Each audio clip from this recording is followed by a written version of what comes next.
अस्सलाम वालेकुम, good morning, welcome to सुबह की सोच। आप सबको कहेंगे खुश आमदीद और मेरे साथ हैं हसनैन लियाकत। मेरे साथ एक गजल अशरफ। आज इस्लामाबाद का मौसम बहुत ही सुहाना होता, रोज ही सुहाना होता है लेकिन आज कुछ ज्यादा सुहाना है क्योंकि जो बारिश का सिलसिला है वो कई इलाकों में रात 2 बजे से या उससे भी पहले से जारी है।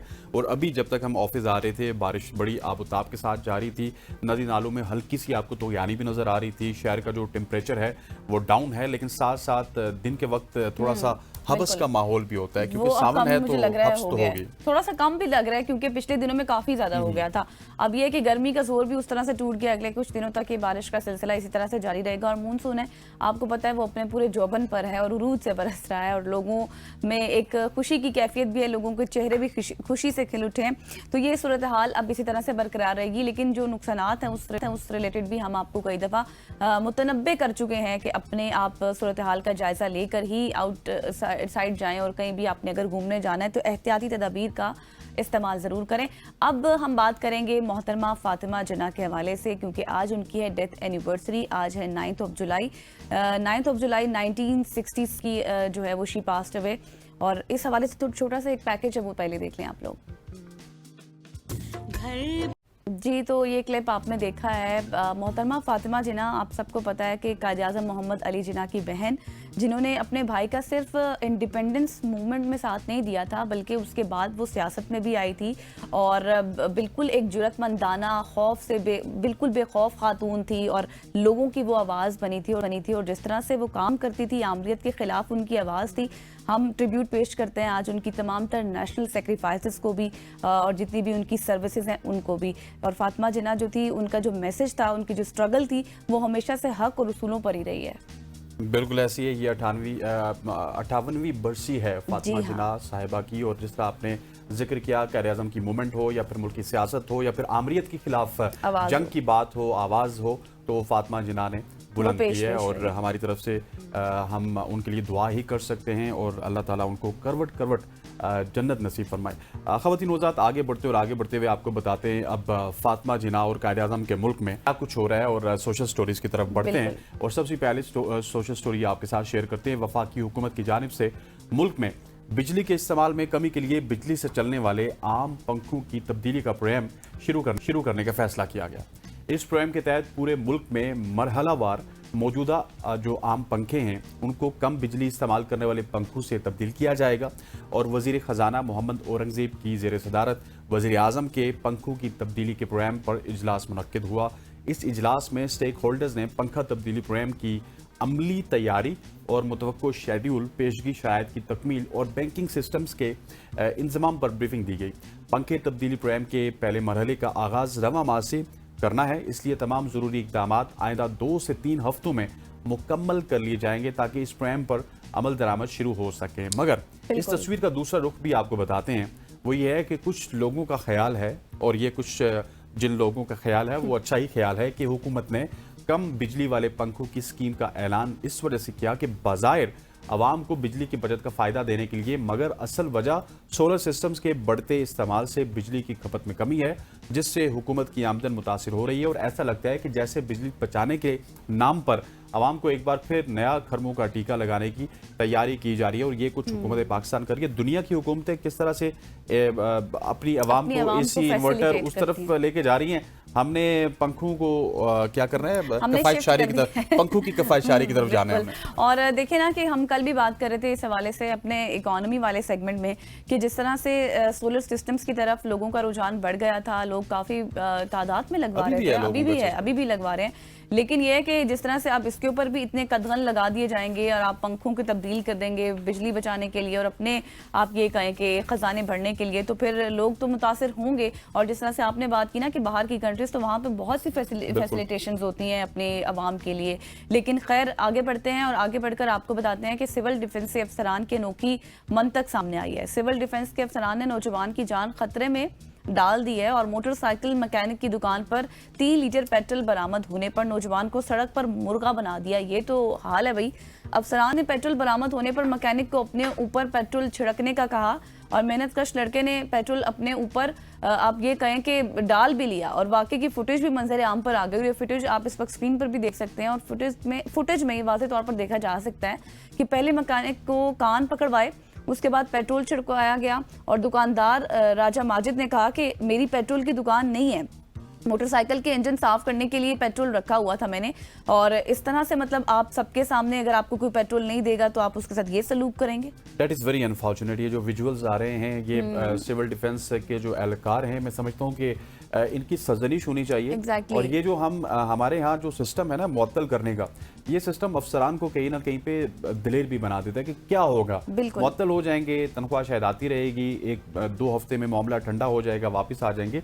जब तक आपने अपने सरकारी अफसरान को, ये जो सिविल डिफेंस के अफसरान हैं, जो सिविल डिफेंस की जो वर्दी है वो भी पुलिस की तरह की होती है और उसी तरह के इनके काम भी होते हैं, तो ये यहाँ पे मौजूद है, इनमें से 1-2 को बर्खास्त कर लिया जाए तो इस तरह के प्रेसिडेंट पूरे पाकिस्तान में जो हो रहे हैं वो नहीं होंगे और एक प्रेसिडेंट बन जाएगा आपके पास कि अगर आप ऐसा करेंगे तो आपकी नौकरी भी जा सकती है। अवधि नुज़ात, आगे बढ़ते हुए एक बहुत ही इंटरेस्टिंग स्टोरी है मेरे पास जो कि मैंने आपको बतानी है। गजल, आप घर में मच्छर तो मारती होंगी?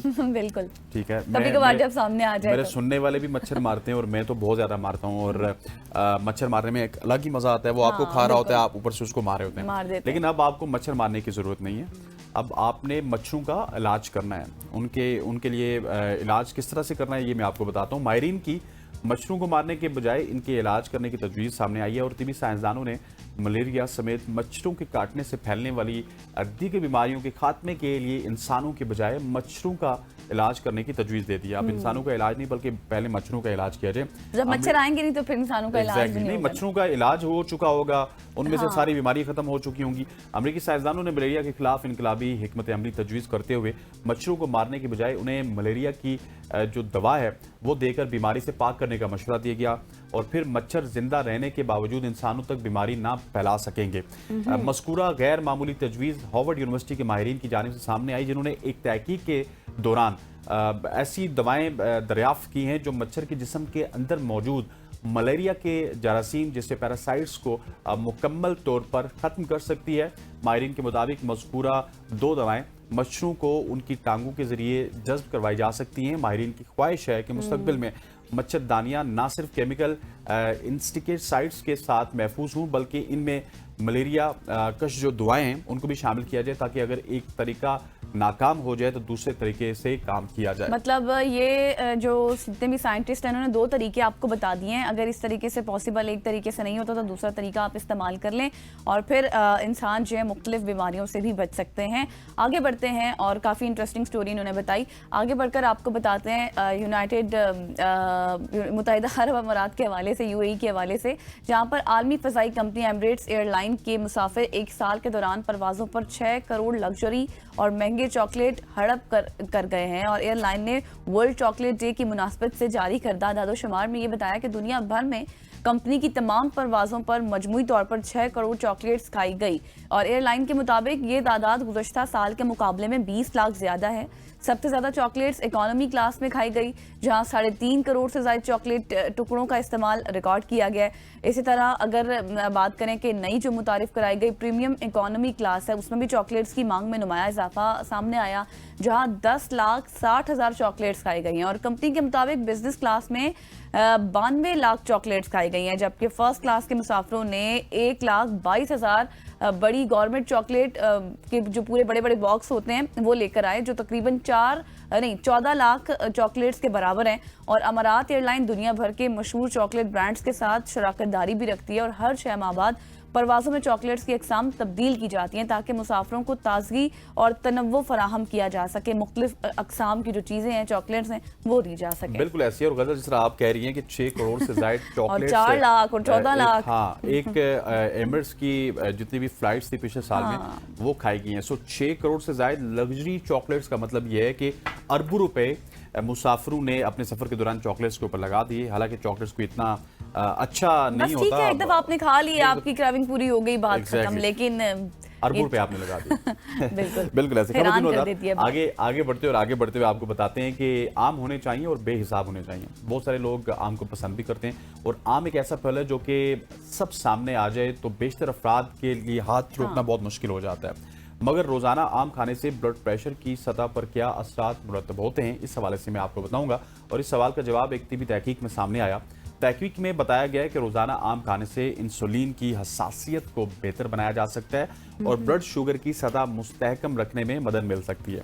इस तहकीक में 20 से 60 साल की उम्र के 48 ऐसे अफराद को शामिल किया गया जो मोटापे या ज्यादा जिस्मानी वजन के शिकार थे। इन अफराद को 2 ग्रुप्स में तकसीम किया गया। एक ग्रुप को 4 हफ्तों तक रोजाना 2 कप आम खाने की हिदायत की गई, जबकि दूसरे ग्रुप को आमों से दूर रखा गया, मगर इतनी ही कैलोरीज पर मबनी मैंगो आइसक्रीम इस्तेमाल करने का कहा गया। 4 हफ्तों बाद जब दोनों ग्रुप्स में शामिल अफराद के मुख्तलिफ टेस्ट किए गए तो दरियाफ्त हुआ कि आम खाने वाले अफराद के मेटाबॉलिक सिस्टम में बेहतरी आई है। तहकीक के मुताबिक इन अफराद में इंसुलिन की मज़ामत थोड़ी सी कम हुई, जो ब्लड का ग्लूकोज है उसके अफ़ाल दुरुस्त काम करने लगे, जबकि जिस्मानी वज़न में भी कोई इजाफा नहीं हुआ। मुहक्किकीन ने बताया है कि जिस्मानी वज़न में किसी किस्म की तब्दीली के बगैर इंसुलिन की हसासियत में बेहतरी से अंदिया मिलता है कि आम जो हैं वो ब्लड प्रेशर को मुस्तहकम करते हैं और इसमें आपका जो मेटाबॉलिकल सिस्टम है वो बेहतर होता है। सोची तो मैं यही कहूंगी, आम होने चाहिए, बेहिसाब होने चाहिए, जिस तरह से आपने स्टार्ट में कह दिया था। मिर्जा गालिब ने बेसिकली ये कहा था। हाँ बिल्कुल। अब बात कर लेते हैं जी नाश्ते के हवाले से थोड़ी सी। अगर आपने आम की बात की है,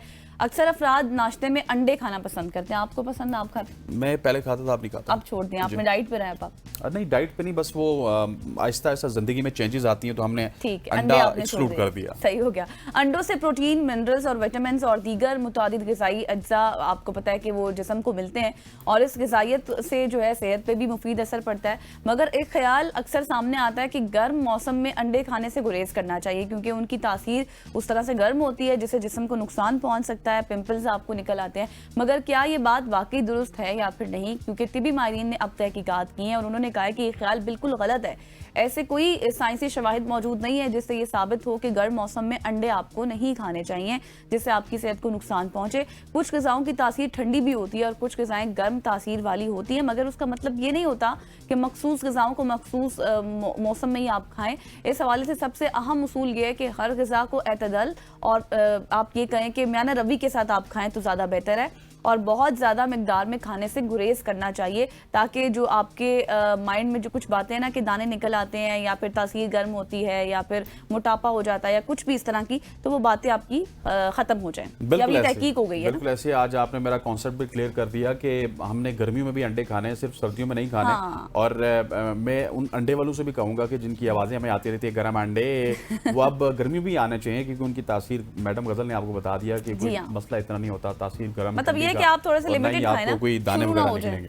एग्जैक्टली। खवातीन नौज़ात, यहाँ पे वक्त हुआ चाहता है एक शॉर्ट सी कमर्शियल ब्रेक लेते हैं, वापस आते हैं। Stay with us.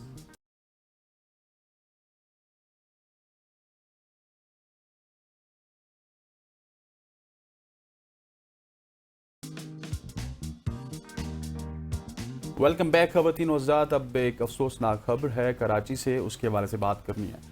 Showbiz industry की मारूफ अदाकारा हुमैरा असगर की लाश डिफेंस में फ्लैट से बरामद हुई। पुलिस हुक्काम के मुताबिक 35 साला हुमैरा असगर फ्लैट में 7 साल से अकेली रह रही थी और पुलिस का कहना है कि इलाका मुकीनों ने बताया कि खातून ने 2018 में फ्लैट किराए पर लिया और 2024 से किराया नहीं दिया। सीबीसी में मालिक मकान ने केस किया हुआ था।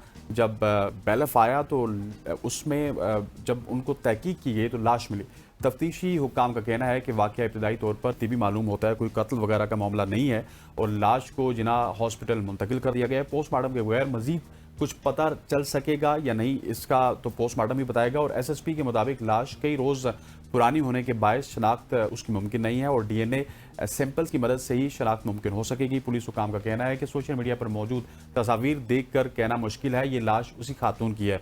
अब तक खातून का कोई भी करीबी अजीज सामने नहीं आया। बाद अज़ां पुलिस हुकाम ने बताया कि खातून के कमरे से हुमैरा असगर का मोबाइल फ़ोन मिला, जहां से ये लगा कि एक हुमैरा की लाश है और मोबाइल सिम के मुताबिक शनाख्ती कार्ड का रिकॉर्ड भी मंगवाया गया, जिसके बाद मजीद तफसीलात सामने आएंगी। मजीद तफसीलात भी अब सामने आएंगी। ज़्यादा इन्वेस्टिगेशन की जा रही है, लेकिन अभी तक क्या कुछ इन्वेस्टिगेशन हो चुकी रहेंगे।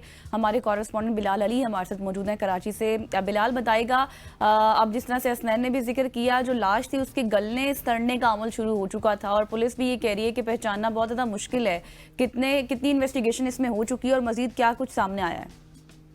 जी बिल्कुल, देखें इसके जो स्टार्टिंग ना सबसे पहले आपको मैं बताऊं, ये 4:30-5 बजे का वाकया है कि डिफेंस फेज 6 इतिहाद में कमर्शियल फ्लैट से एक लाश मिलती है। जब छिपा वाले पहुंचते हैं, सबसे पहले तो इसके जो केस चल रहा था कि ये बताया जाता है 2018 से 7 साल से खातून जो है वो रह रही थी और इनकी जो उम्र है वो 30 से 35 साल ये बताई जा रही है।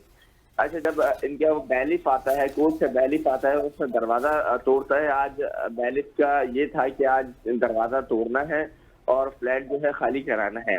बैलिफ जो है वो दरवाजा तोड़ता है, वो अंदर दाखिल होता है तो बदबू अंदर से आ रही होती है क्योंकि दरवाजे चारों तरफ से बंद थे। उसके बाद इतनी खास बदबू बाहर नहीं आ रही थी।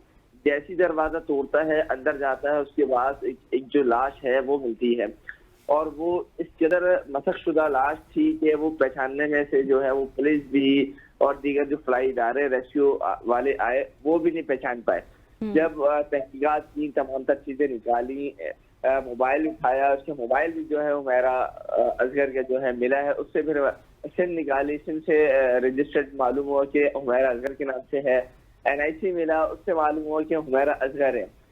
लाश जो है इतनी मशक़शुदा थी कि वो मालूम नहीं हो सकी और अब तक ये भी मालूम नहीं हो सकी वो 20 दिन पुरानी है, महीना पुरानी है। अच्छा। पुलिस ने जो है, पुलिस वहाँ पहुंची, पुलिस ने उसके बाद जो है लाश को जो है वो जिला अस्पताल मुंतकिल किया, उसके बाद उनका DNA लिया, उसके बाद जो है वो अब जो है उसका जो पोस्टमार्टम है वो शुरू हो गया है। पोस्टमार्टम तो मुकम्मल कर लिया गया है इस वक्त और जिला अस्पताल में जो है उसके अस्पताल जराये ये बताते हैं कि लाश इंतहाई मशक़शुदा थी। लाश के केमिकल सैंपल जो है वो ले लिए गए हैं। वजह मौत अब भी जो है वो सामने नहीं आई है। पोस्टमार्टम की रिपोर्ट आने के बाद ही वो जो वजह मौत सामने आएगी।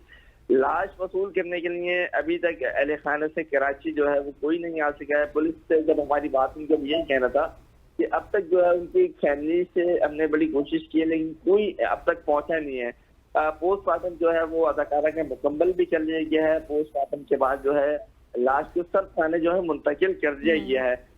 पुलिस से जब हमारी बात हुई उनका यही कहना था कि हर पहलू से जो हम तहकीकात कर रहे हैं कि आया कि कोई वजह मौत जो सामने आ सके, लेकिन पोस्टमार्टम जो है वो मुकम्मल कर लिया ठीक हो गया। Bilal, thank you so much for joining अस। ये बड़ा अनफॉर्चुनेट वाकया है जो कि कराची में पेश आया और इतने अगर 15-20 दिन से उनकी लाश पड़ी थी तो फैमिली ने रब्ता नहीं किया। यहाँ पे फैमिली सिस्टम के हालात खड़े होते हैं कि हम फैमिली सिस्टम से जब दूर जाते हैं तो फिर ये कुछ होता है क्योंकि वो काफ़ी लंबे अरसे से कराची में मुकीम थी। मेरी इतलात के मुताबिक वो शायद 2010-12 के बाद से कराची में अकेले ही मुकीम थी और शायद फैमिली के साथ उस तरह से रब्ता नहीं था। फिर दोस्त अहबाब भी कहाँ पे थे, फिर वो फैंस कहाँ पे थे जो आपके साथ 7 लाख फॉलोअर्स से ज्यादा बताए जा रहे हैं उनके। और फिर उनका ये भी खबर है सामने कि उनका बिल्डिंग वालों के साथ भी कोई आना जाना या मेल जोल नहीं था। तो इस तरह से लाश पड़ी रहना, कोई मतलब किसी ने पूछगछ नहीं की, आसपास जो पड़ोसी हैं। बिल्कुल एग्जैक्टली। खैर, जैसे जैसे जो इन्वेस्टिगेशन होगी आपके साथ मजीद तफसीलात भी शेयर करेंगे। अब थोड़ी सी बात कर लेते हैं हम क्रिकेट के हवाले से, क्योंकि पाकिस्तान क्रिकेट टीम ने बांग्लादेश के खिलाफ T20 सीरीज के लिए नया स्क्वाड का ऐलान कर दिया और एक बार फिर नौजवानों पर एतमाद किया है।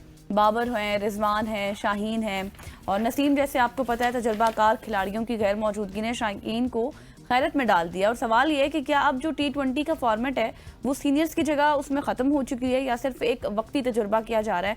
आज हम इन्हीं पहलुओं पर बात करेंगे। बिल्कुल ऐसे ही हमारे साथ मौजूद हैं सीनियर तजिया निगाह जनाब नसीम राजपूत साहब, स्पोर्ट्स जर्नलिस्ट भी हैं और क्रिकेट के ऊपर बड़ी गहरी नज़र रखते हैं। नसीम भाई, thank you so much for जानिएगा। सबसे पहले तो मुझे बताइएगा कि पाकिस्तान क्रिकेट टीम की बांग्लादेश के खिलाफ जो टीम अनाउंस हुई है मेनली वो नौजवानों पर मुश्तमिल है। एक बार फिर नौजवानों को मौका दिया गया। होम सीरीज तो हमने बहुत ही अच्छी खेली थी बांग्लादेश के खिलाफ। क्या आप ये समझते हैं कि हम बांग्लादेश में भी जाके हमारे नौजवान अच्छा परफॉर्म कर सकते हैं? देखिए, अभी भी आपने देखा होगा कि अच्छा परफॉर्म किया था जब बांग्लादेश के खिलाफ हम अपने मुल्क में सीरीज खेले थे और यंगस्टर्स को हमें फोकस करना होगा जो बहुत इंपॉर्टेंट दिखाई देता है। अनफॉर्चुनेटली हमारे 1-2 प्लेयर्स अनफिट हो गए before this series. Shadab Khan का प्रॉब्लम हो गई, हैमस्ट्रिंग खिंच गई वहाँ हारिस रऊफ की। लेकिन इसके बावजूद भी अगर हम देखते हैं तो हमें अपने इन यंग प्लेयर्स पर ही फोकस करना चाहिए कि जो young players modern day cricket को मैच कर रहे हैं। और ज्यादा बेहतर डिसीजन रहा कि जो टीम अनाउंस की गई है उसमें कुछ सरप्राइजिंग एलिमेंट जरूर हैं, लेकिन अगर आप मुझसे पर्सनली पूछेंगे तो मैं फिर भी कुछ ना कुछ एक्सपीरियंस इस टीम में पुराना वाला जरूर देखना चाहूंगा। लेकिन बांग्लादेश की सीरीज में आप चांस ले सकते हैं, आप अपने यंगस्टर्स पर ही रिलाई करें तो मेरा अपने जाती राय है कि वो ज्यादा बेहतर फैसला होगा। और खास तौर पे हमें उस ब्रांड की क्रिकेट खेलनी है कि जो ब्रांड की क्रिकेट इस वक्त T20 क्रिकेट में सारी दुनिया खेल रही है। सब लोग प्रिपरेशन कर रहे हैं नेक्स्ट ईयर वर्ल्ड T20 की, और इस साल अगर एशिया कप की जो प्लानिंग हो रही है वो भी T20 है। तो उस लिहाज से पाकिस्तान अपने नए खिलाड़ियों को जितना ज्यादा ट्राई कर ले, जितना ज्यादा चेक कर ले, मेरे ख्याल में ये बेहतर होगा और ये करना चाहिए, पाकिस्तान के मुफाद में है। सही। नसीम साहब, मुझे ये बताएं कि जिस तरह मैं अपने इंट्रो में भी जिक्र कर रही थी, एक बार फिर से हम देख रहे हैं बाबर, शाहीन शाह अफरीदी और मोहम्मद रिजवान और नसीम शाह जैसे लोग जो अब टीम में नहीं है, तो हम फिर ये समझ लें कि अब T20 में फॉर्मेट जो है T20 का, उसमें सीनियर खिलाड़ियों के लिए कोई जगह नहीं है। आप बात करते हैं इन सीनियर प्लेयर्स की, तो अगर आप रिसेंट पास्ट में परफॉर्मेंस देखें तो इतनी ज्यादा अच्छी नहीं रही थी, लेकिन शाहीन शाह अफरीदी क्यों नहीं है, ये मेरे लिए एक बड़ा सरप्राइजिंग एलिमेंट है। अगर नसीम शाह नहीं है तो मैं फिर भी मान लेता हूं, लेकिन शाहीन शाह अफरीदी की जो परफॉर्मेंस रही है, शाहीन शाह अफरीदी ने जो रिसेंट पास्ट में परफॉर्म किया, ये सबसे बड़ी ज्यादती है। अगर पाकिस्तान क्रिकेट में इस टीम के अंदर कोई नाफी हुई है, कोई ज्यादती हुई है, तो वो शाहीन शाह अफरीदी हैं। इस वजह से कि लीडिंग विकेट टेकर थे आपके PSL के, उन्होंने अपनी टीम को टाइटल भी जिताया, और जिस तरीके से उन्होंने लीड किया, अब आप अंदाजा करें, उन्होंने 4 कलंदर्स की क़यादत की और 3 टाइटल जिता दिए उन्होंने कलंदर्स को।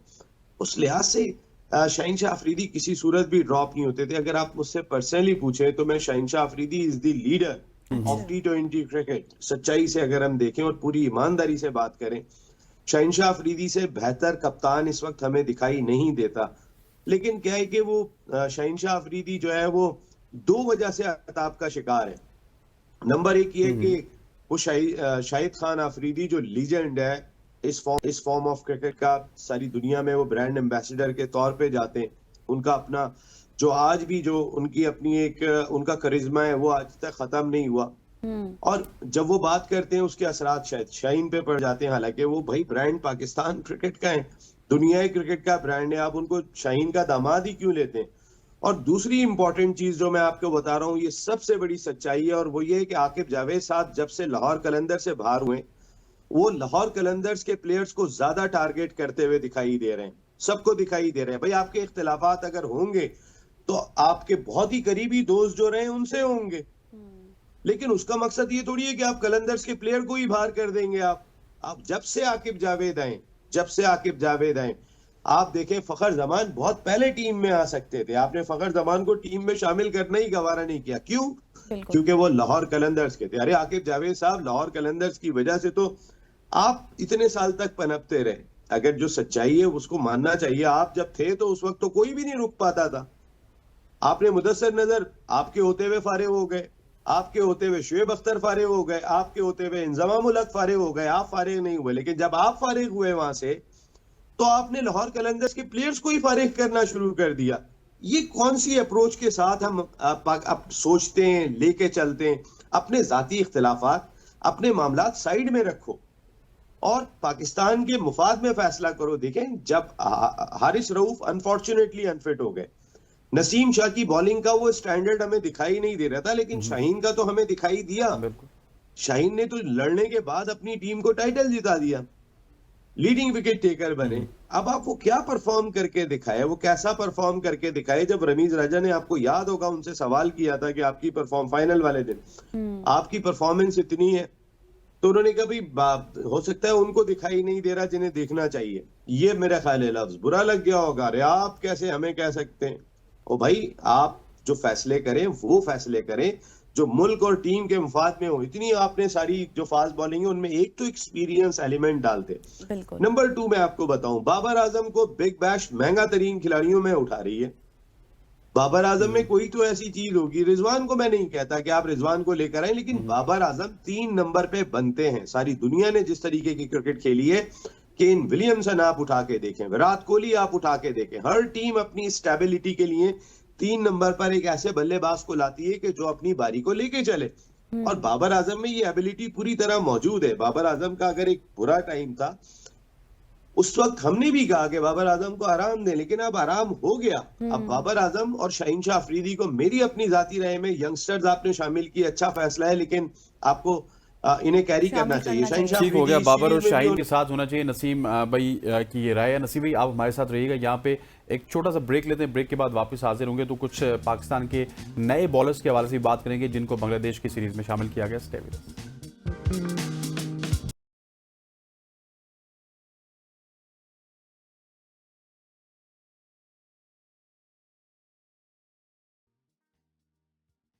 वेलकम बैक खवातीन औज़ात। नसीम राजपूत साहब सीनियर स्पोर्ट्स जर्नलिस्ट हमारे साथ मौजूद हैं। नसीम भाई, बात कर रहे थे बाबर आजम, शाहीन शाह अफरीदी की और बांग्लादेश के दौरे की बात कर रहे थे। अब थोड़ा सा सुफियान मुकीम के हवाले से मैं पूछना चाहूँगा। नसीम भाई, मुझे बताइएगा सुफियान मुकीम के बारे में, क्योंकि सुफियान मुकीम को कभी शामिल किया जाता है, कभी बाहर बैठा दिया जाता है। इस बार उनकी वापसी हुई है, तो क्या आपको लगता है कि अबरार जब टीम में मौजूद हैं तो सुफियान को मौका मिलेगा, क्योंकि अबरार की जो प्रिवेलिंग लॉबी है टीम में वो बड़ी स्ट्रांग है?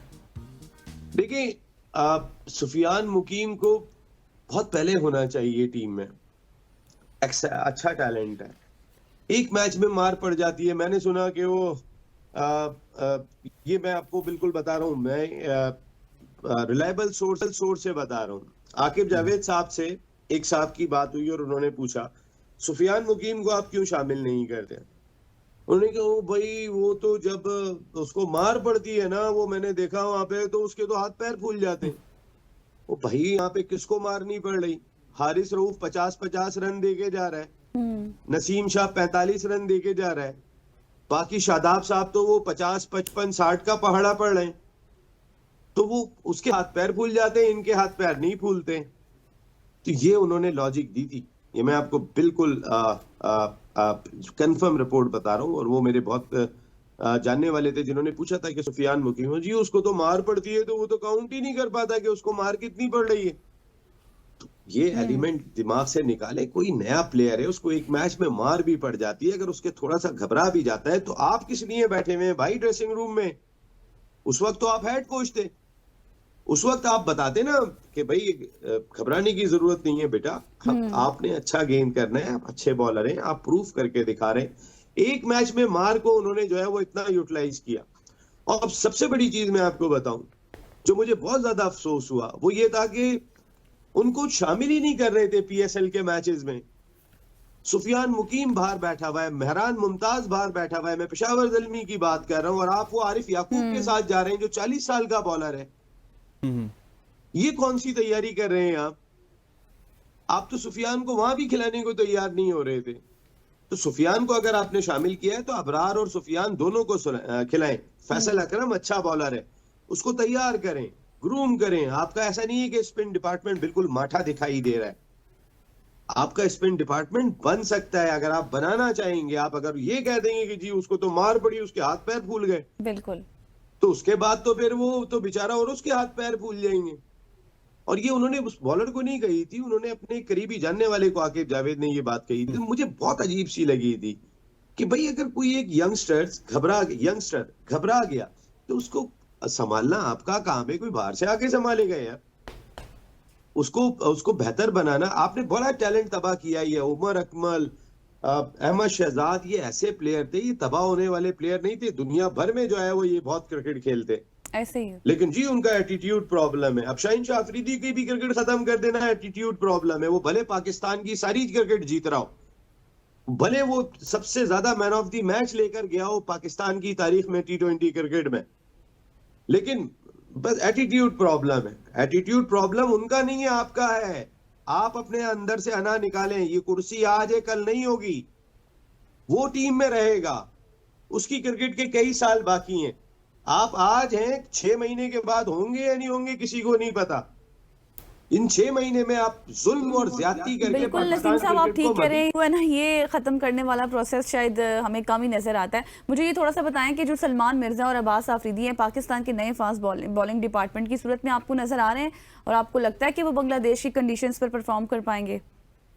देखिए, बांग्लादेश की कंडीशन में मोस्टली आपके स्पिनर्स को परफॉर्म करना होगा। वहाँ फास्ट बॉलर्स के लिए इतनी ज्यादा अपॉर्चुनिटीज होती नहीं। अच्छा, आप एक लिमिटेड ऑप्शंस होते हैं आपके पास।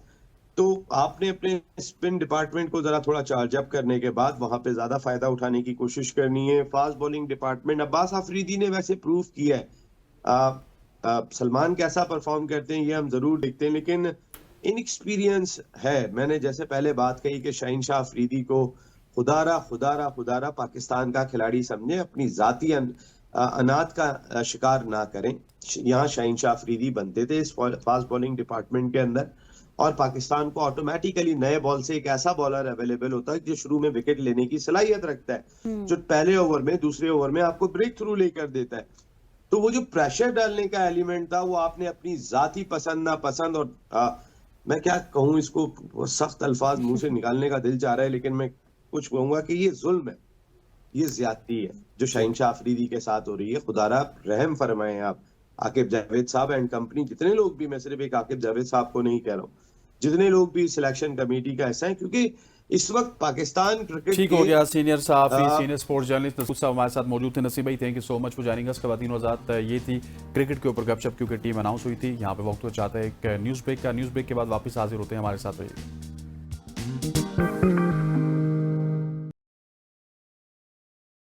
Welcome back after the break. और अब कुछ बात कर लेंगे मुल्क की सियासत के ऊपर। पिछले कुछ दिनों से हम बात कर रहे थे और डिस्कस भी कर रहे थे, बहुत से पीटीआई के रहनुमा से भी हमारी बात होती थी।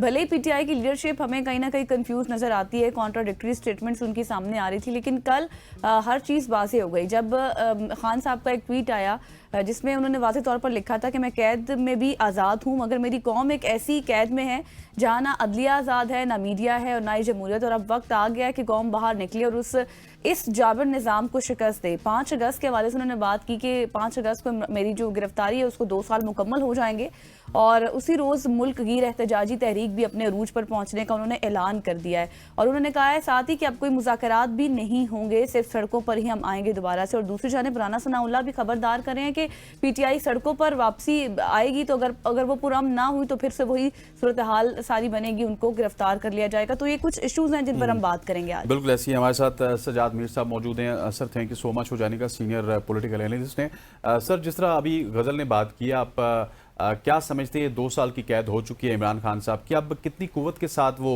एहतजाजी तहरीक की कॉल दे सकते हैं या फिर अपने कारकुनों को निकाल सकते हैं? कारकुन तो उनके निकलते हैं, लेकिन अनफॉर्चुनेटली उनकी क़यादत नहीं निकलती उस तरह से। देखिए, उनके पास पॉलिटिकल पावर तो है, लेकिन स्ट्रीट पावर नहीं है। यानी कि ये कहना कि वो अगर खैबर पख्तूनख्वा से कुछ लोग जहां उनकी हुकूमत है इकट्ठे करके ला सकते हैं और उनको इस्लामाबाद की तरफ मार्च करा सकते हैं तो अलग बात है, लेकिन पिछले पुराने सब दर्दों में पंजाब से और दूसरे इलाकों से लोग उस तरह नहीं निकले जिसे कहा जाए कि एक तहरीक की शक्ल में वो आते हैं। इसमें कोई शक नहीं है कि इमरान खान की फैन फॉलोइंग है, लेकिन ये फैन फॉलोइंग होना और बात है, और एक पॉलिटिकल सपोर्ट के तौर पर बाहर निकलना एक और तरह के लोग हुआ करते हैं। पीपल्स पार्टी के पसंद लोग, जिसको जियाले कहा जाता था, वो इस तरह के वर्कर थे कि सियासी कामों में आया करते थे और काम किया करते थे। तहरीक इंसाफ एक लोअर मिडिल क्लास के बेसिक तरीक उन लोगों की जमात थी जो यानी कि मैं कोई लफ्ज इस्तेमाल नहीं करना चाहता, ऐसी क्लास के लोग होते हैं जो बातें तो करते हैं और बड़ी अच्छी अच्छी चबा के करते हैं, लेकिन उनके लिए मैदान में निकलना जो होता है वो जरा मुश्किल दिखाई देता है। तो दूसरी बात यह है कि इमरान खान ने स्ट्रेटजी क्या बनाई है कि मेरी गिरफ्तारी के 2 साल हो गए हैं, अब हम बाहर निकलेंगे। यानी कि मरकजी नुक्ता ये है कि इमरान की गिरफ्तारी को अहम समझा जाए और उसकी रहाई का ही मरकज बनाया जाए।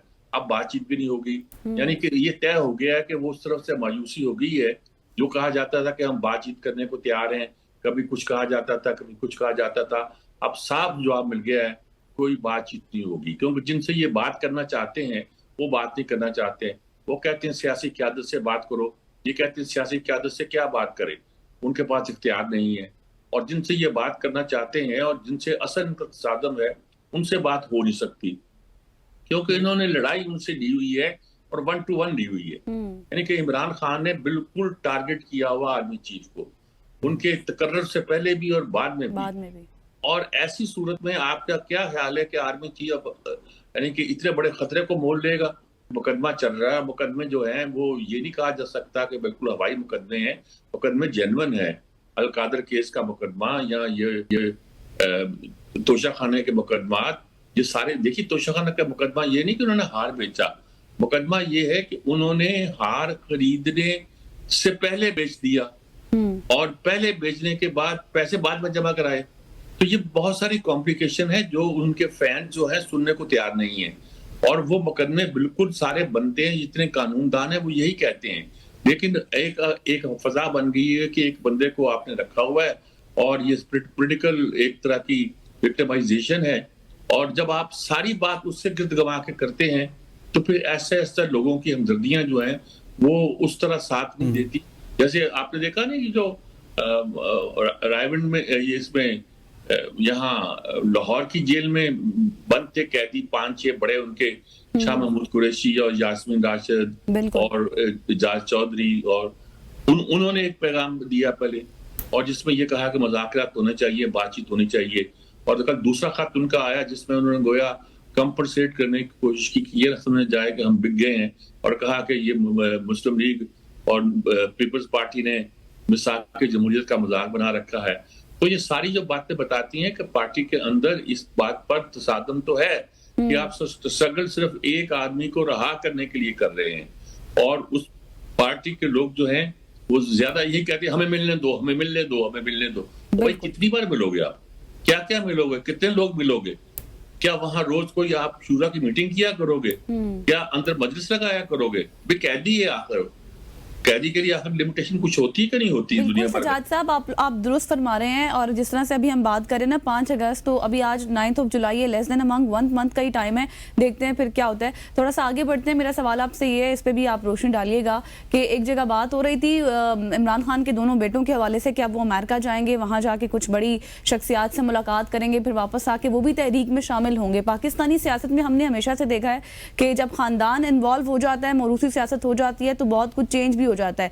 एग्जाम्पल सेट है हमारे पास, मियाँ साहब जब कैद में थे तो कुलसूम, जिस तरह कुलसूम साहिबा ने सारी तहरीक चलाई, फिर सिमिलरली भुट्टो खानदान भी। तो क्या अगर इमरान खान के बेटे भी शामिल हो जाते हैं तो कोई फर्क पड़ेगा? देखिए बात यह है कि इमरान के बेटों की सियासी तरबियत बिल्कुल है नहीं है। भुट्टो के बेटों की थी, भुट्टो की औलाद की थी, बेटी की थी, और बेटी के बाद बेटी के बेटे की भी तरबियत है। बिलावल को देखिए किस तरह 4-5 साल से उसका बाप जो है वो तरबियत दे रहा है, ऐसा ऐसा वो सियासत में उसको लाया जा रहा है, उसको ट्रेनिंग दी जा रही है, तकरीरों की, दूसरे बातों की, उसको दाव पेज भी सिखाए जा रहे हैं, किया जा रहा है। ये मरियम बीबी मार्केट में आई है तो आने से पहले बाप और चचा की पूरी एक विरासत पूरी उसकी बैक पर है, उसने स्ट्रगल भी की बाप की रहाई के लिए और कुछ सियासत बने। अब अगर इमरान के बेटे आते हैं तो उनकी तो तरबियत ही पाकिस्तान के माहौल में नहीं हुई है।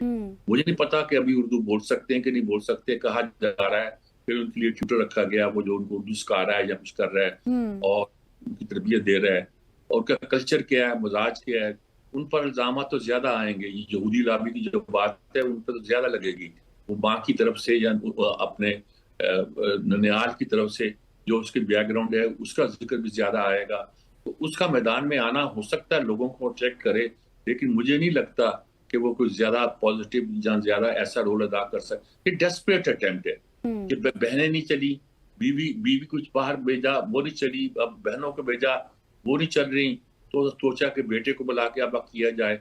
तो जिस चीज के खिलाफ थे कि लेगेसी नहीं होनी चाहिए, खानदानी विरासती सिस्टम नहीं होना चाहिए, उसको दोबारा रिवाइव करेंगे। तो सजाद साहब क्या आप ये कह रहे हैं कतई कलामी की माजरत कि ये डेस्परेट अटेम्प्ट्स इमरान खान साहब के कहने पे ही की जा रही हैं, डायरेक्शन उनकी जानिब से आती हैं? ये अगर की जाएगी तो उनकी तरफ से की जाएगी, क्योंकि उनकी कोशिश यही थी, एक इसलिए कि विरासती मामला न चले, एक इसलिए कि वो अपने बेटों को सियासत से अलग रखना चाहते थे। अब पता नहीं जमाइमा भी तैयार हो गई है, बेटे भी तैयार हो गए हैं, या और कोई रास्ता दिखा नहीं देता, लेकिन उनके लिए, उन बच्चों के लिए बड़ा मुश्किल रास्ता होगा जो वो मुंतखब करेंगे। बिलावल बड़ी मुश्किल से तैयार हुआ था, बहुत देर तक वो सियासत में आने से अवॉइड करता रहा, लेकिन चूंकि वो सारा खानदान एक सियासी खानदान था, इमरान का खानदान तो सियासी नहीं है, और फिर जो उनकी ननिहाल का बैकग्राउंड है जहाँ उनकी परवरिश हुई है, आप उसको आप क्या कहेंगे? यानी कि उनके मामू के इलेक्शन कैंपेन में यहाँ गए थे तो इमरान पर यहूदी लॉबी का इल्जाम लग गया था। तो अब अगर वो आएंगे तो पता नहीं क्या यहूदी लॉबी और क्या इसराइल और क्या किस तरह की बातें हो सकती हैं, पॉसिबल हो सकती हैं, और क्या उनको कोई सपोर्ट हासिल होगी कि नहीं होगी, क्योंकि इंटरनेशनल सपोर्ट की भी जरूरत होती है। और कहा जाता है कि इमरान को कुछ सपोर्ट हासिल थी जब वो पावर में आए, अब उनके बेटों को ये हासिल होगी कि नहीं होगी ये सोचने की बात है, खास तौर पर जब हम इसराइल और फलस्तीन के मसले में उलझे हुए हैं। उनका यहाँ आना किसी और मसले में तो नहीं लिया जाएगा, उसका कोई और मतलब तो नहीं लिया जाएगा, और वो कोई इमरान के लिए पॉजिटिव हो सकेंगे या खुद अपने लिए भी मुश्किलात पैदा करेंगे, इसके बारे में मैं कुछ नहीं कह सकता। अभी उनकी तरबियत है नहीं, मैंने देखा नहीं है कि उन्होंने सियासत के बारे में कभी कुछ कहा। उनको रखा गया था गर्म हवाओं से बचा के, सियासत की गर्म हवाओं से बचा के रखा गया, सेंध सेंध के पाला गया है। और उनकी तरबियत भी जिस तरह हुई है वो एक डिफरेंट माहौल है, डिफरेंट अंदाज है। लोग बदल जाते हैं, बिलावल भी बदला है। बिलावल जब बाहर था तो उसकी तरबियत और उसके हवालों के साथ और तरह की खबरें आया करती थी। जो मुल्क से बाहर बंदा रहता है उसकी खबरें और होती हैं, यहाँ आके बेनजीर की खबरें और तरह की थी, यहाँ आके खबरें वो उसने और तरह डिलीवर किया और कमाल का डिलीवर किया। तो हो सकता है वो डिलीवर कर जाएं, लेकिन अभी तक उनके बारे में कोई ज्यादा पॉजिटिव राय नहीं पेश की जा सकती। सजाद साहब थोड़ा सा आगे बढ़ते हैं, ये बताइएगा, ये हमने इमरान खान से हवाले से तो बात कर ली, पीटीआई के हवाले से थोड़ा सा हुकूमत की तरफ भी देखते हैं, वहां पर क्या कुछ हो रहा है। इत्तेहाद कोई खतरे में नजर आ रहा है, सदर मुमलिकत को हटाने के हवाले से भी बातें गर्दिश कर रही हैं, क्या कुछ आपकी इस पर तबसरा है? देखें, ये अगर ये हुकूमत को इस तरह चलना है तो ये सदर मुमलिकत के बारे में खतरा तो इस तरह बयान किया जाता है कि शायद उनको रिप्लेस किया जाए किसी हाइब्रिड क़यादत के जरिए। अगर ऐसा कोई मंसूबा नहीं है तो सदर मुमलिकत को क्यों रिप्लेस किया जाएगा? और जब सदर मुमलिकत को रिप्लेस किया जाएगा तो क्या उसके साथ वजीर आजम भी रिप्लेस होंगे? यानी कि ये तो कोई बड़े मंसूबे का फिर हिस्सा हो सकता है ना। और क्या पूरा जो हमारा स्ट्रक्चर है पोलिटिकल वो पूरा चेंज होगा? अगर वो पूरा चेंज करना मकसूद है तो उनको बदला जाएगा, वरना ये एक तरह का दबाव डालने की बात होती है, बहुत सी बातें मनवाने के लिए भी किया जाता है। जरदारी साहब बहुत समझदार हैं, वो एस्टेब्लिशमेंट के दबाव में फौरन आ जाते हैं। उन्होंने कहा भी था कि जब कुछ इख्तलाफ पैदा हुए पीडीएम के जमाने में तो उन्होंने कहा भी मेरा एक ही बेटा है, मैं एस्टेब्लिशमेंट से लड़ाई बोल नहीं ले सकता। अच्छा। और उन्होंने एक बार ही लड़ाई ली थी जब कहा था कि 3 साल के लिए आते हैं और बातें करते हैं। उसके बाद इन्होंने कभी लड़ाई बोल नहीं ली है। एस्टेब्लिशमेंट से बना के रखते हैं, बल्कि उनके कहने पर चलते हैं। और बिलावल जो बयान बड़े सख्त देता है वो सियासत करता है, लेकिन फिर बाप के कहने पर चलता है, क्योंकि उसे भी मालूम है कि अगर जो कुछ भी हम हैं वो एस्टेब्लिशमेंट के सहारे पर चलने से है। कुछ इख्तलाफात शायद सिंध के हवाले से पैदा हुए हैं कि हमारी एस्टेब्लिशमेंट को इतराज़ है कि वहाँ की हुकूमत जो है वो पैसे ज़ाया भी करती है। ये कहीं करप्शन के मामले में जो सिंध बहुत आगे है। बलूचिस्तान को छोड़ दीजिए, उसको तो काउंट ना कीजिए, वरना सिंध का कोई मुकाबला नहीं है। वहाँ अगर गंदम की बोरियां खत्म हो जाएं तो पता चलता झीनुक चाट गई है। हर चीज के बारे में कोई ना कोई बहाना बना देते हैं और ये कहते हैं मोटरवे ही बनाई। वही उनके आपके डीसी 2 जो थे 4 अरब रुपए की जो जमीन खरीदने के लिए पैसे थे वो खा के चले गए, आप कुछ भी नहीं कर सके। तो वहाँ ये कोई हो सकता है कि उन मामला पर कोई इख्तलाफ पैदा हुए हो। उन्होंने कहा कभी प्रेशराइज करने के लिए कि आप सिंध के मामले को ठीक करें, ये कहा जाता हो। पिछले दिनों ये भी सुनने आया था कि शायद कोई चीफ मिनिस्टर को तब्दीली की बात हो रही है सिंध के, और वो तब्दीली इसीलिए है कि शायद सारा मलबा उन पर डालने की इरादा है। तो ये कुछ नहीं कहा जा सकता, इस तरह की जो मूव चलती है और इस मूव के पीछे फिर बड़ी चेंज आती है। अभी हम चेंज मुतहम्मल नहीं हो सकते। ठीक हो गया सजाद मीर साहब, थैंक यू सो मच। वो जानेगा सजाद मीर साहब हमारे साथ सीनियर तज़कियानगार जो कि तज़किया दे रहे थे मुल्क की सियासत के ऊपर। यहाँ पे वक्त हुआ चाहता है एक शॉर्ट सी कमर्शियल ब्रेक का, ब्रेक लेते हैं, वापस आते हैं, stay with us. Welcome back after the break. और अब कुछ बात कर लेंगे मुल्क की सियासत के ऊपर। पिछले कुछ दिनों से हम बात कर रहे थे और डिस्कस भी कर रहे थे, बहुत से पीटीआई के रहनुमा से भी हमारी बात होती थी। भले ही पीटीआई की लीडरशिप हमें कहीं ना कहीं कंफ्यूज नजर आती है, कॉन्ट्राडिक्टरी स्टेटमेंट्स उनकी सामने आ रही थी, लेकिन कल हर चीज़ वाज़ेह हो गई जब खान साहब का एक ट्वीट आया जिसमें उन्होंने वाज़ेह तौर पर लिखा था कि मैं कैद में भी आज़ाद हूँ, मगर मेरी कौम एक ऐसी कैद में है जहाँ ना अदलिया आज़ाद है, ना मीडिया है और ना ही जमहूरियत, और अब वक्त आ गया है कि कौम बाहर निकले और इस जाबिर निज़ाम को शिकस्त दे। 5 अगस्त के हवाले से उन्होंने बात की कि 5 अगस्त को मेरी जो गिरफ्तारी है उसको 2 साल मुकम्मल हो जाएंगे, और उसी रोज़ मुल्क गिर एहतजाजी तहरीक भी अपने अरूज पर पहुंचने का उन्होंने ऐलान कर दिया है। और उन्होंने कहा है साथ ही कि अब कोई मुज़ाकरात भी नहीं होंगे, सिर्फ सड़कों पर ही हम आएंगे दोबारा से। और दूसरी जानिब राना सनाउल्लाह भी खबरदार कर रहे हैं कि पीटीआई सड़कों पर वापसी आएगी तो अगर वो पुरअमन ना हुई तो फिर से वही सूरत हाल सारी बनेगी, उनको गिरफ्तार कर लिया जाएगा। तो ये कुछ इशूज़ हैं जिन पर हम बात करेंगे आज। बिल्कुल ऐसी हमारे साथ सजाद मीर साहब मौजूद हैं। Sir thank you so much हो जाने का, सीनियर पॉलिटिकल एनालिस्ट हैं। सर जिस तरह अभी गज़ल ने बात की, आप क्या समझते हैं 2 साल की कैद हो चुकी है इमरान खान साहब की, अब कितनी कुव्वत के साथ वो एहतजाजी तहरीक की कॉल दे सकते हैं या फिर अपने कारकुनों को निकाल सकते हैं? कारकुन तो उनके निकलते हैं लेकिन अनफॉर्चुनेटली उनकी क़यादत नहीं निकलती उस तरह से। देखिए, उनके पास पॉलिटिकल पावर तो है लेकिन स्ट्रीट पावर नहीं है। यानी कि ये कहना कि वो अगर खैबर पख्तूनख्वा से कुछ लोग जहां उनकी हुकूमत है इकट्ठे करके ला सकते हैं और उनको इस्लामाबाद की तरफ मार्च करा सकते हैं तो अलग बात है, लेकिन पिछले पुराने सब दर्दों में पंजाब से और दूसरे इलाकों से लोग उस तरह नहीं निकले जिसे कहा जाए कि एक तहरीक की शक्ल में वो आते हैं। इसमें कोई शक नहीं है कि इमरान खान की फैन फॉलोइंग है, लेकिन ये फैन फॉलोइंग होना और बात है और एक पॉलिटिकल सपोर्ट के तौर पर बाहर निकलना एक और तरह के लोग हुआ करते हैं।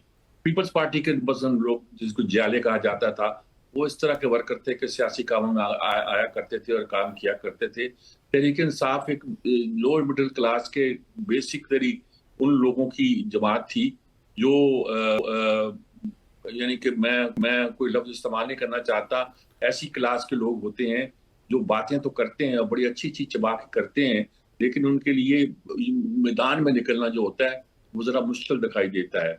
तो दूसरी बात यह है कि इमरान खान ने स्ट्रेटेजी क्या बनाई है कि मेरी गिरफ्तारी के 2 साल हो गए हैं, अब हम बाहर निकलेंगे।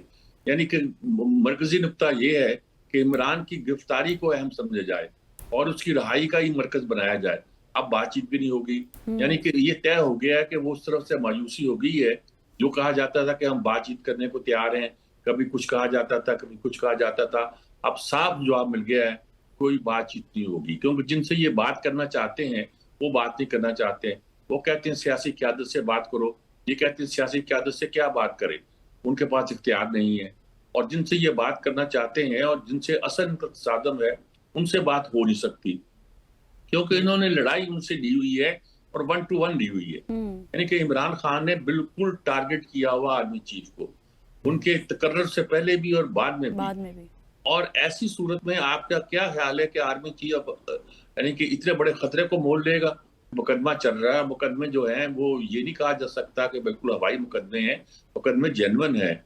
अलकादर केस का मुकदमा या ये तोशाखाने के मुकदमात, ये सारे देखिए, तोशाखाना का मुकदमा ये नहीं कि उन्होंने हार बेचा, मुकदमा ये है कि उन्होंने हार खरीदने से पहले बेच दिया और पहले बेचने के बाद पैसे बाद में जमा कराए। तो ये बहुत सारी कॉम्प्लिकेशन है जो उनके फैन जो है सुनने को तैयार नहीं है। और वो मुकदमे बिल्कुल सारे बनते हैं, जितने कानूनदान है वो यही कहते हैं, लेकिन एक फजा बन गई है कि एक बंदे को आपने रखा हुआ है और ये पॉलिटिकल एक तरह की विक्टिमाइजेशन है। और जब आप सारी बात उससे गिर्द गवा के करते हैं तो फिर ऐसे ऐसे लोगों की हमदर्दियां जो हैं वो उस तरह साथ नहीं देती। जैसे आपने देखा नहीं कि जो रायवंड में ये इसमें यहाँ लाहौर की जेल में बंद थे कैदी 5-6 बड़े, उनके शाह महमूद कुरैशी और यास्मीन राशिद और एजाज चौधरी, और उन्होंने एक पैगाम दिया पहले और जिसमें ये कहा कि मुज़ाकरात होने चाहिए, बातचीत होनी चाहिए। और कल दूसरा खत उनका आया जिसमें उन्होंने गोया कंपनसेट करने की कोशिश की कि ये न समझा जाए कि हम बिक गए हैं, और कहा कि ये मुस्लिम लीग और पीपल्स पार्टी ने मिसाक की जमहूरियत का मजाक बना रखा है। तो ये सारी जो बातें बताती हैं कि पार्टी के अंदर इस बात पर तसादम तो है कि आप स्ट्रगल सिर्फ एक आदमी को रहा करने के लिए कर रहे हैं और उस पार्टी के लोग जो हैं वो ज्यादा यही कहते हैं हमें मिलने दो, हमें मिलने दो, हमें मिलने दो। भाई कितनी बार मिलोगे आप? क्या क्या मिलोगे? कितने लोग मिलोगे? क्या वहां रोज कोई आप शूरा की मीटिंग किया करोगे? क्या अंदर मजलिस लगाया करोगे? भी कैदी है आखिर, कैदी के लिए आखिर लिमिटेशन कुछ होती है कि नहीं होती दुनिया भर में? सजाद साहब आप दुरुस्त फरमा रहे हैं। और जिस तरह से अभी हम बात करें ना 5 अगस्त, तो अभी आज 9 जुलाई है, लेस देन अमंग 1 मंथ का ही टाइम है, देखते हैं फिर क्या होता है। थोड़ा सा आगे बढ़ते हैं। मेरा सवाल आपसे ये है, इस पर भी आप रोशनी डालिएगा कि एक जगह बात हो रही थी इमरान खान के दोनों बेटों के हवाले से कि अब वो अमेरिका जाएंगे, वहाँ जाके कुछ बड़ी शख्सियात से मुलाकात करेंगे, फिर वापस आके वो भी तहरीक में शामिल होंगे। पाकिस्तानी सियासत में हमने हमेशा से देखा है कि जब खानदान इन्वॉल्व हो जाता है, मौरूसी सियासत हो जाती है, तो बहुत कुछ चेंज भी हो जाता है। एग्जाम्पल सेट है हमारे पास। मियाँ साहब जब कैद में थे तो कुलसूम, जिस तरह कुलसूम साहिबा ने सारी तहरीक चलाई, फिर सिमिलरली भुट्टो खानदान भी। तो क्या अगर इमरान खान के बेटे भी शामिल हो जाते हैं तो कोई फर्क पड़ेगा? देखिए, बात यह है कि इमरान के बेटों की सियासी तरबियत बिल्कुल है नहीं है। एक भुट्टो के बेटों की थी, भुट्टो की औलाद की थी, बेटी की थी, और बेटी के बाद बेटी के बेटे की भी तरबियत है। बिलावल को देखिए किस तरह 4-5 साल से उसका बाप जो है वो तरबियत दे रहा है, ऐसा ऐसा वो सियासत में उसको लाया जा रहा है, उसको ट्रेनिंग दी जा रही है, तकरीरों की, दूसरे बातों की, उसको दाव पेच भी सिखाए जा रहे हैं, किया जा रहा है। ये मरियम बीबी मार्केट में आई है तो आने से पहले बाप और चचा की पूरी एक विरासत पूरी उसकी बैक पर है। उसने स्ट्रगल भी की बाप की रहाई के लिए और कुछ सियासत बने। अब अगर इमरान के बेटे आते हैं तो उनकी तो तरबियत ही पाकिस्तान के माहौल में नहीं हुई है। मुझे नहीं पता कि अभी उर्दू बोल सकते हैं कि नहीं बोल सकते, कहा जा रहा है। फिर उनके लिए ट्यूटर रखा गया, वो जो उनको उर्दू सिखा रहा है या कुछ कर रहा है और उनकी तरबियत दे रहा है। और उनका कल्चर क्या है, मजाज क्या है, उन पर इल्जाम तो ज्यादा आएंगे। ये यहूदी लाबी की जो बात है उन पर तो ज्यादा लगेगी। वो माँ की तरफ से या अपने ननिहाल की तरफ से जो उसके बैकग्राउंड है उसका जिक्र भी ज्यादा आएगा। तो उसका मैदान में आना हो सकता है लोगों को अट्रैक्ट करे, लेकिन मुझे नहीं लगता कि वो कोई ज्यादा पॉजिटिव या ज्यादा ऐसा रोल अदा कर सकते। ये डेस्परेट अटेम्प्ट है कि बहनें नहीं चली, बीवी कुछ बाहर भेजा वो नहीं चली, अब बहनों को भेजा वो नहीं चल रही, तो सोचा कि बेटे को बुला के अब किया जाए। तो जिस चीज के खिलाफ थे कि लेगेसी नहीं होनी चाहिए, खानदानी विरासती सिस्टम नहीं होना चाहिए, उसको दोबारा रिवाइव करेंगे। तो सजाद साहब क्या आप ये कह रहे हैं कतई कलामी की माजरत कि ये डेस्परेट अटेम्प्ट्स इमरान खान साहब के कहने पे ही की जा रही हैं, डायरेक्शन उनकी जानिब से आती हैं? ये अगर की जाएगी तो उनकी तरफ से की जाएगी, क्योंकि उनकी कोशिश यही थी, एक इसलिए कि विरासती मामला न चले, एक इसलिए कि वो अपने बेटों को सियासत से अलग रखना चाहते थे। अब पता नहीं जमाइमा भी तैयार हो गई है, बेटे भी तैयार हो गए हैं या और कोई रास्ता दिखा नहीं देता, लेकिन उनके लिए, उन बच्चों के लिए बड़ा मुश्किल रास्ता होगा जो वो मुंतखब करेंगे। बिलावल बड़ी मुश्किल से तैयार हुआ था, बहुत देर तक वो सियासत में आने से अवॉइड करता रहा, लेकिन चूंकि वो सारा खानदान एक सियासी खानदान था, इमरान का खानदान तो सियासी नहीं है। और फिर जो उनकी ननिहाल का बैकग्राउंड है, जहाँ उनकी परवरिश हुई है, आप उसको आप क्या कहेंगे? यानी कि उनके मामू के इलेक्शन कैंपेन में यहाँ गए थे तो इमरान पर यहूदी लॉबी का इल्जाम लग गया था।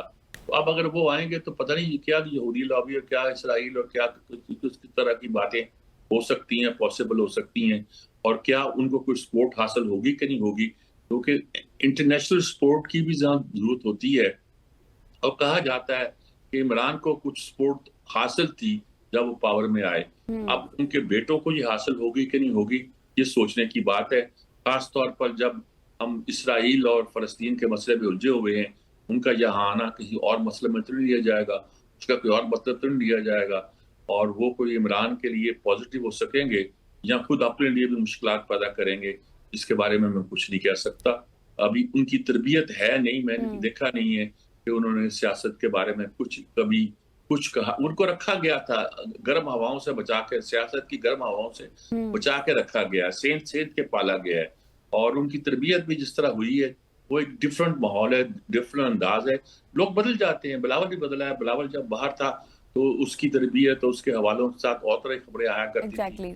जो मुल्क से बाहर बंदा रहता है उसकी खबरें और होती हैं, यहाँ आके बेनजीर की खबरें और तरह की थी, यहाँ आके खबरें वो उसने और तरह डिलीवर किया और कमाल का डिलीवर किया। तो हो सकता है वो डिलीवर कर जाएं, लेकिन अभी तक उनके बारे में कोई ज्यादा पॉजिटिव राय नहीं पेश की जा सकती। सजाद साहब थोड़ा सा आगे बढ़ते हैं, ये बताइएगा, ये हमने इमरान खान से हवाले से तो बात कर ली, पीटीआई के हवाले से थोड़ा सा हुकूमत की तरफ भी देखते हैं, वहां पर क्या कुछ हो रहा है। इत्तेहाद कोई खतरे में नजर आ रहा है, सदर मुमलिकत को हटाने के हवाले से भी बातें गर्दिश कर रही हैं, क्या कुछ आपकी इस पर तबसरा है? देखें, ये अगर ये हुकूमत को इस तरह चलना है तो ये सदर मुमलिकत के बारे में खतरा तो इस तरह बयान किया जाता है कि शायद उनको रिप्लेस किया जाए किसी हाइब्रिड क़यादत के जरिए।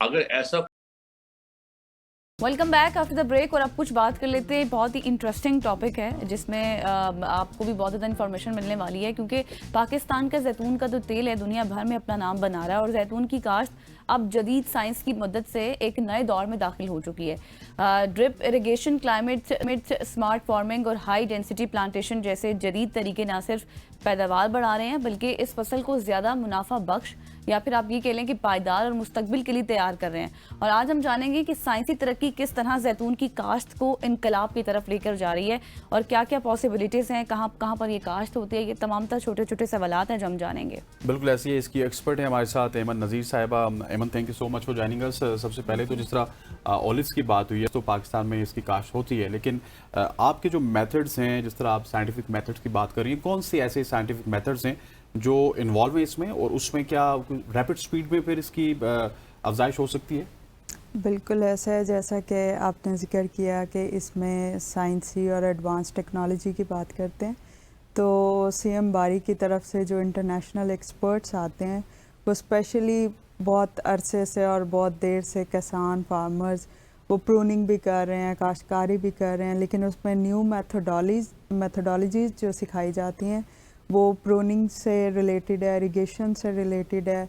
फिर आपने देखा होगा कि आजकल फार्म्स पे वेदर स्टेशन होते हैं, तो फार्मर को इस बात के लिए सोचना नहीं पड़ता कि अब मैं इसको कितना पानी दूं, कैसे दूं, कितनी क्वांटिटी। तो उसके लिए एडवांस्ड और टेक्नोलॉजी में जो वेदर स्टेशंस हैं वो उनको प्रोवाइड किए जाते हैं, असिस्टेंस प्रोवाइड की जाती हैं, और इससे related all trainings, equipments, each and everything वो हम उनको प्रोवाइड करते हैं ताकि इसमें प्रोडक्शन और क्वालिटी इन्हांस हो, जो कि हो रही है। एनुअल कितनी इसकी प्रोडक्शन होती है एनुअली अगर बात करें तो? एनुअली लाइक ओवरऑल पाकिस्तान को तो हम उस तरह से, क्योंकि हमारे पास वो जो जियो मैपिंग और वो फार्म्स की उस तरह से है नहीं कैलकुलेटेड डाटा, लेकिन अगर हम फॉर्म को ले लें लाइक बलूचिस्तान में, केपी में, पंजाब में, तो it depends on climatic situation also, what are the climatic मतलब कोई आइडियल क्लाइमेट होना चाहिए, कोई जमीन भी होनी चाहिए, weather conditions, exactly, soil, climate, ये बहुत नेसेसरी है कि जैसे कि हम आम है वो हर एरिया में नहीं कर सकते, उसकी क्वालिटी और टेस्ट पे ऐसा नहीं आता। उसी तरह ऑलिव्स को भी बलूचिस्तान का जो क्लाइमेट है वो सबसे सूटेबल है, बिकॉज इट इज़ बैरन और इसको लेस वाटर चाहिए, तो उसके लिहाज से फिर प्रोडक्टिविटी मैटर करती है। लाइक उधर 80% आप ऑलिव ऑयल जो है वो फ्रूट में से निकलता है, फिर पंजाब में आ जाए तो थोड़ा सा कम है due to climatic situation, so it depends on that. और एमन, कौन कौन से ऐसे एरियाज हैं पाकिस्तान में, जिस तरह आपने अभी बलूचिस्तान तो बताया, लेकिन जहाँ पे सबसे ज़्यादा काश्त होती है ऑलिव्स की? इसमें दो तरह की चीज़ें, एक वाइल्ड ऑलिव्स होता है और एक ग्राफ्टिंग होती है। तो वाइल्ड ऑलिव्स अगर देखे जाएं तो वो बलूचिस्तान और केपी में लाइक मिलियंस है, और उसी पे सीएम बारी जो है वो अब कोशिश कर रहे हैं रिसर्च की, स्टडी की, कि इतने पाकिस्तान में जो natural millions of wild olive trees हैं, तो उनको हम पोटेंशियल कैसे बनाएं, उसको किस तरह से उसके यूजेज हों, क्योंकि उसके ऑफ कोर्स हैं, अगर वो है तो हम उसको यूज़ भी कर सकते हैं।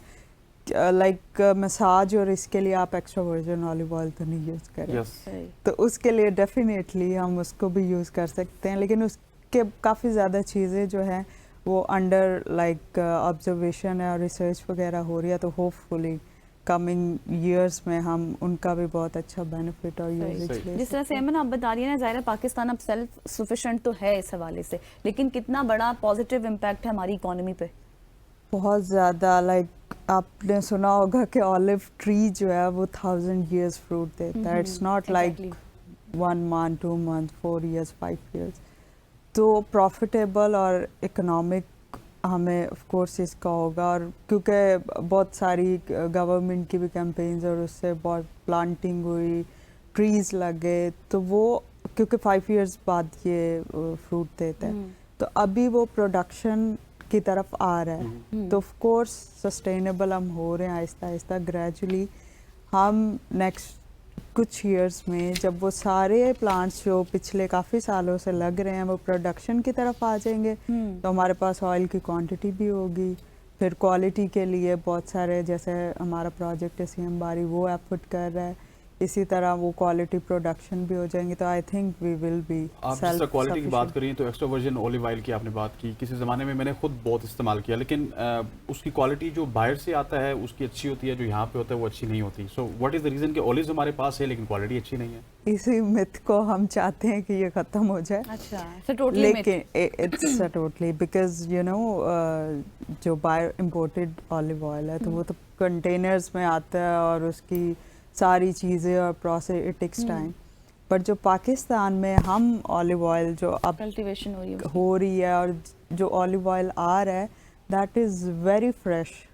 वो फ्रेश जूस से, फ्रेश फ्रूट से बनता है और within no time like 24 hours में उसका ऑलिव ऑयल भी लाइक प्रोसेसिंग मिल में जाता है और वो हमें मिल जाता है। एक्स्ट्रा वर्जिन अलग हो जाता है, कुकिंग वाला अलग हो जाता है। एक्स्ट्रा वर्जिन की जो पाकिस्तान में अब पाक ऑलिव की क्वालिटी है वो सबसे बेस्ट है। आपने वो लोरेलाई का सिल्वर अवार्ड भी सुना होगा। तो बलूचिस्तान में वो हमारे पाकिस्तान का ही ऑलिव ऑयल है, वो हमारा ही फ्रूट है, हमारी ही प्रोडक्शन है and this is the ever best quality. Even Italians आके यहाँ पे वो उसको टेस्ट करके they are saying that this is good, इससे एक्सीलेंट। ठीक, चलें जी, thank you so much for joining us सेमन। आपसे बात करके बहुत ही अच्छा लगा। आपने अब ऑलिव ऑयल पाकिस्तान करना है, एग्जैक्टली, और आपने अपनी मिथ को भी क्लियर करना है। ठीक हो गया।